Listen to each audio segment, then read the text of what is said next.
Eh bien salut tout le monde, j'espère que vous allez bien et aujourd'hui on se retrouve pour étudier les contacts au visage. Alors pour les contacts au visage c'est très simple, tu dois sentir que ta main est collée à ton visage. Tu dois faire bien attention à ne pas écraser la corde sur ton visage et les contacts c'est sous l'os de la mâchoire.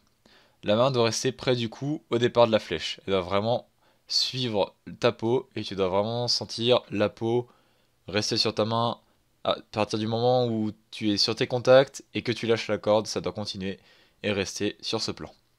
Comme observer la vue, ça va être à l'arrière, comme du coup montré sur les photos, et à partir de la fin du tir. Vraiment, fin du tir et juste au moment où il lâche. Et du coup, ça va être un tout petit peu au-dessus du tireur pour juste voir si ses contacts sont bien ancrés au visage. Un bon ancrage au visage. C'est comme ça qu'on appelle ça.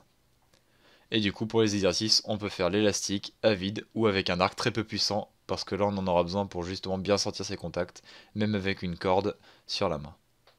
Quand on regarde bien, on va voir que ma main arrive vraiment collée au visage et que quand je lâche, elle reste collée sur la peau.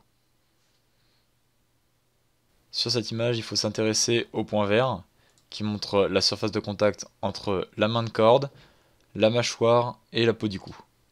On voit vraiment qu'il y a pas ou un très faible espace entre justement ma main et mon visage.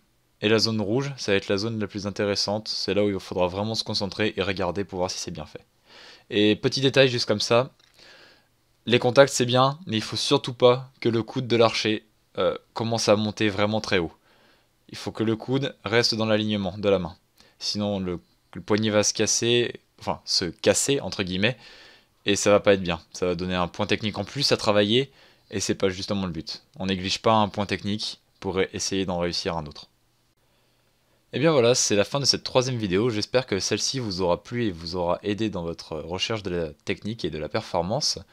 N'hésitez pas à mettre dans les commentaires si vous avez des points techniques que vous ne comprenez pas ou que vous voudriez que j'explique, justement pour que je fasse une petite vidéo dessus et expliquer comment on le fait et les astuces, comment le travailler, tout ça. Du coup, j'espère que cette vidéo vous aura plu et je vous dis à la prochaine tout le monde. Salut!